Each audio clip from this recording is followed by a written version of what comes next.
You're listening to Radio Azad, and this is your host, Aisha. With me, I have Dr. Rahman Mohammed, and he is the president of One Dallas. This is an interfaith organization that has done some remarkable work in our community.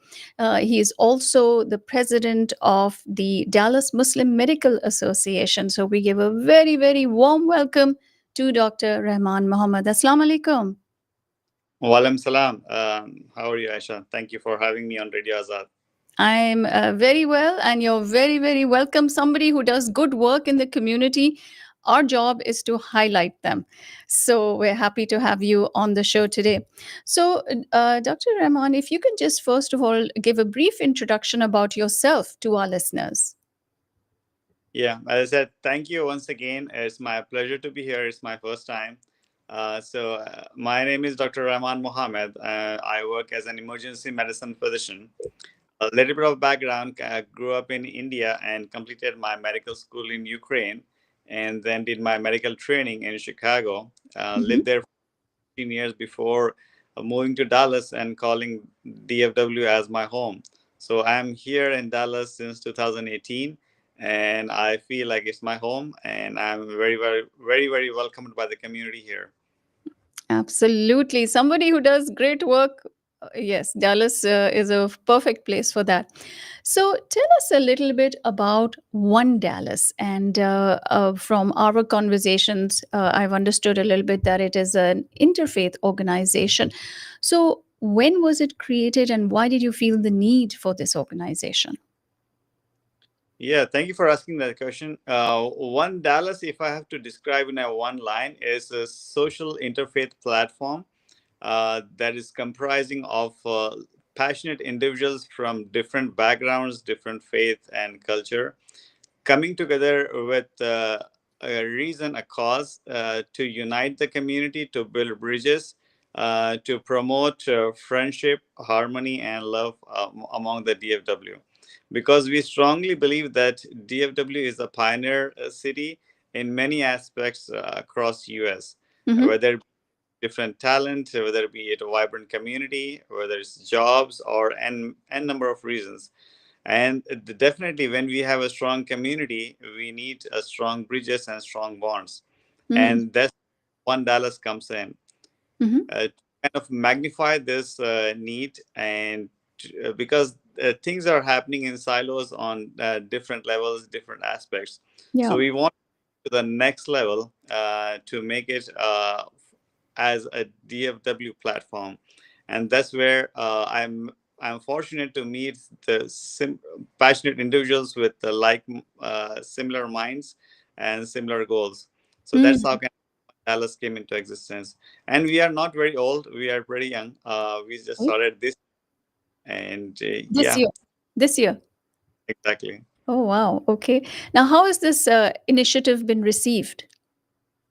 We're very fortunate that it has been received very well. Hmm. We got like very overwhelming response from the community, Hmm. and there is not because of us. It's because it's the need of the community. We all, as individuals, we need a good environment, a positive environment, Hmm. especially in the times that we live in, where there is so much of negativity, there's so much of pressure. Hmm. So human beings, that the basic need is that we need to feel respected, we need to feel belonged, we need to feel involved, Mm. and what the platform provides you, Mhm. regardless of faith, regardless of your background, regardless of anything. And that's where we kind of welcome everybody and try to work for the betterment of ourselves and for the future generations. Okay.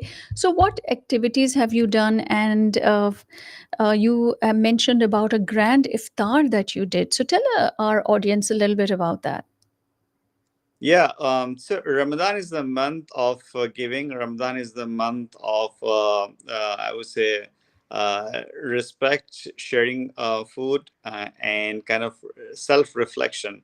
Hmm. And we thought that this is probably the best month to start our big event. And we are fortunate to have 1,000 people under one roof breaking the fast together. That's Uh, amazing. Yeah, and sharing the message of Ramadan, sharing the message of love and inclusiveness.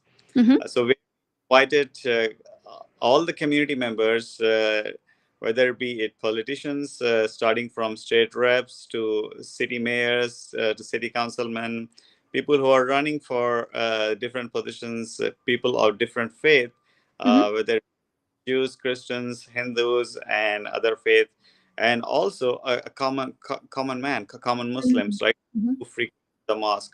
So everybody was under the one roof, and they all loved the concept. We kept it very simple, very engaging, and everybody had the opportunity to meet people from different faith, different backgrounds, and that's how kind of we pulled it over. Excellent. As somebody who has also worked in the interfaith sphere, Dr. Rahman, could you tell our listeners a little bit what are some roadblocks to creating good interfaith relations? Some people say we tend to preach to the choir, like people who are already enlightened and people who are already, sort of engaged with and who enjoy these interfaith relations. So, what do you feel like are some of the roadblocks to this effort? Not sure I would like to call it as a roadblock, but I think going into any interfaith with a preset expectations is probably the roadblocker. Mm-hmm. So go into any interfaith or any similar dialogue with an open mind and open communication, Mm-hmm. and probably that's the key to success. So once people feel that a positive vibe, then there are more or better chances of having a successful interfaith dialogue or successful interfaith event. Mm-hmm. And, um, uh, and these events is not new. This has happened in the past. And again, as I said, things are happening in silos. Things happen on a smaller scale. Mm-hmm. Uh, but these events are limited to only a certain segment of the community, or people are invited very handpicked based on some selection. Mm-hmm. Uh, we need to broaden our perspective. We need to be more open-minded and invite everybody. And definitely, we have to give equal importance and equal respect to everyone. Oh, I think very I important. can work on these small petty issues that we call petty, but it's not. Mm-hmm. Then again, as I said, it has better chance of success and survival. Absolutely. And how important do you think are these efforts to show a different side of Muslims than is portrayed by our media? Definitely, media is not the best mode of communication or the best way to assess any religion, not only Islam or Muslims. Uh, bec- uh, because think if you have to know a religion or if you have to know a community, you have to meet that person from that community, Mm-hmm. and actually people who are more tolerant and who are more accepting to one another. Mm-hmm. Uh, I think as long as we are, I would say, just as normal as any other faith person, we have similar needs as any other person from another background. Again, everybody has the same struggles on day-to-day basis, same family challenges, same struggles. So there is a lot more in common than any differences, which are kind of very minor. Mm-hmm. So we have focus on the goodness, the majority of the issues that unite us compared to the opinions that divide us, which are kind of very, very less. Yeah. So, unfortunately, the media focuses on that minor segment and magnifies it to an extent that it looks as if that's the main issue, but that's not. Yeah. Uh, where our role comes in, that as a responsible citizen, as a responsible, I would call as like a proud American Muslims, Mm-hmm. that we to bring that real message forward and show our, I would say, brothers and sisters from other faith that we are same like you. We are exactly say, having the same challenges like you, and we have more things in common than different. And Different. once those bridges are built, once that understanding is made, then I think probably we don't need any media or anything to convey or prove ourselves. It's an automatic human to human connection. I love it. So yeah. That's wonderful. So, good luck to One Dallas and excited about collaborating with you and excited about all the things that One Dallas will be hosting and having in the future. And I think will make the community better. Anything in particular that you would like to talk about as one of the future initiatives? Definitely, we are very ambitious in terms of what we plan for the future. As I said, we are a new organization, and it's a learning curve for us. And we are open, so we are reaching out to different communities and people with different set of talents to come and join us, so we Mhm. can grow together. Yeah. And as I said, these events needs to happen more frequently in different shapes and forms. Definitely, we will have our yearly grand events, but Mhm. also we plan an event every quarter Mhm. in different locations of DFW, because we are very fortunate that we live in a big city. And any events that we do, it always seems and feels like there are many people that are left out.